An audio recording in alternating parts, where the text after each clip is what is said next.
Assalamualaikum warahmatullahi wabarakatuh. Perseteruan hebat antara iblis dan manusia dimulai sejak diusirnya iblis dari surga. Iblis yang terlebih dahulu diciptakan dari Nabi Adam alaihissalam menolak sujud kepadanya. Hal ini membuat Allah subhanahu wa ta'ala dan mengeluarkan iblis dari kenikmatan surga. Namun tak disangka, iblis mengeluarkan perkataan yang tak terduga. Dia akan terus-menerus menggoda manusia sebanyak-banyaknya agar tidak dirinya saja yang tinggal dalam kepedihan neraka. Maka setiap hari iblis tidak henti-hentinya menggoda agar anak Adam mau mengikutinya. Gempuran godaan iblis sangat dahsyat.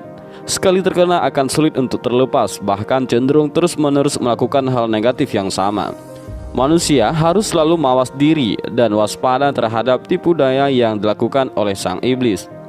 Doa harus selalu dipanjatkan, mendekatkan diri kepada Allah subhanahu wa ta'ala dan meminta perlindungan kepadanya. Biasanya godaan iblis selalu mengarah kepada kedurhakaan kepada Allah subhanahu wa ta'ala, melakukan hal-hal yang terlarang agar mendapat dosa dan jauh dari lindungan Allah subhanahu wa ta'ala. Namun tidak jarang pula iblis mengajak kepada kebaikan untuk selanjutnya dijerumuskan ke dalam jurang kesesatan. Hal ini yang dialami oleh Muawiyah yang sedang digoda oleh iblis dan diabadikan dalam Mustanawi karya Jalaluddin Ar-Rumi. Suatu hari ketika Khalifah Muawiyah sedang tidur, sang iblis menghampiri dan membangunkan Khalifah Muawiyah yang terlelap tidur dalam istananya. Iblis yang berwujud orang asing segera diketahui identitasnya oleh Khalifah Muawiyah.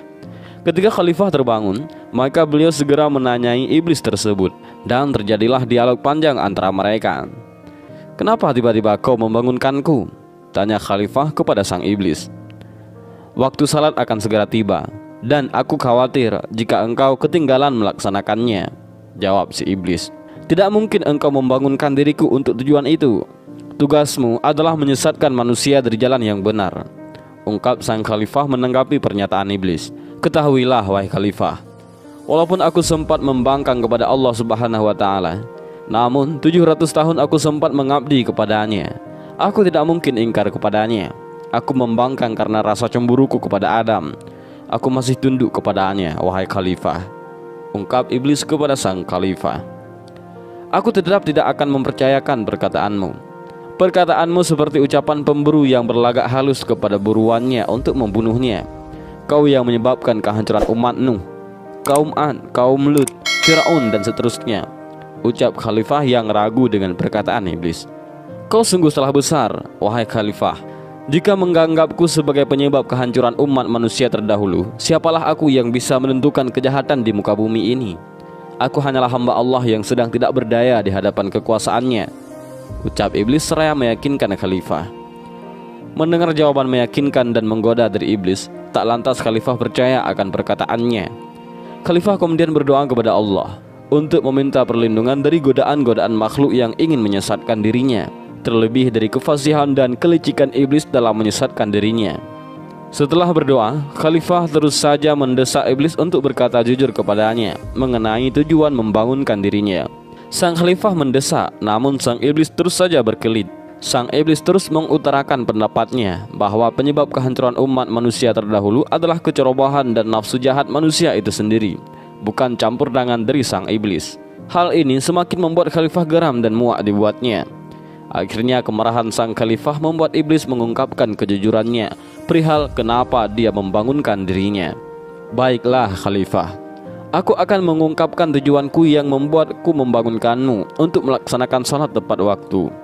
Wahai Khalifah, jika engkau tertidur dan kehilangan waktu salatmu, maka engkau akan sangat menyesal. Penyesalan itulah yang akan membawa dirimu pada zikir kepada Allah subhanahu wa ta'ala dengan rasa penuh penyesalan. Zikir penuh penyesalan itu lebih aku takuti daripada salatmu, wahai Khalifah.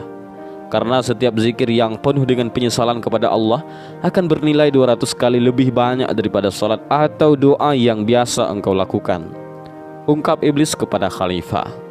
Dan itulah salah satu godaan iblis terhadap manusia. Dan dari kisah ini kita dapat mengambil hikmah bahwa iblis selalu berupaya menghalangi manusia untuk mendekatkan diri kepada Allah subhanahu wa ta'ala. Jika manusia berzikir dengan khusyuk dan meneteskan air mata karena menyesali perbuatan-perbuatannya, maka senantiasa manusia itu akan selalu dekat dengan Allah subhanahu wa ta'ala. maka itulah yang paling ditakuti oleh iblis. Dan inilah sedikit kisah tentang Khalifah Muawiyah yang dibangun oleh iblis untuk melaksanakan sholat. Mudah-mudahan dari video ini kita bisa mengambil beberapa pelajaran dan hikmah, dan juga mudah-mudahan video ini bermanfaat bagi kita semua. Amin ya rabbal alamin. Wallahu a'lam bishawab. Assalamualaikum warahmatullahi wabarakatuh.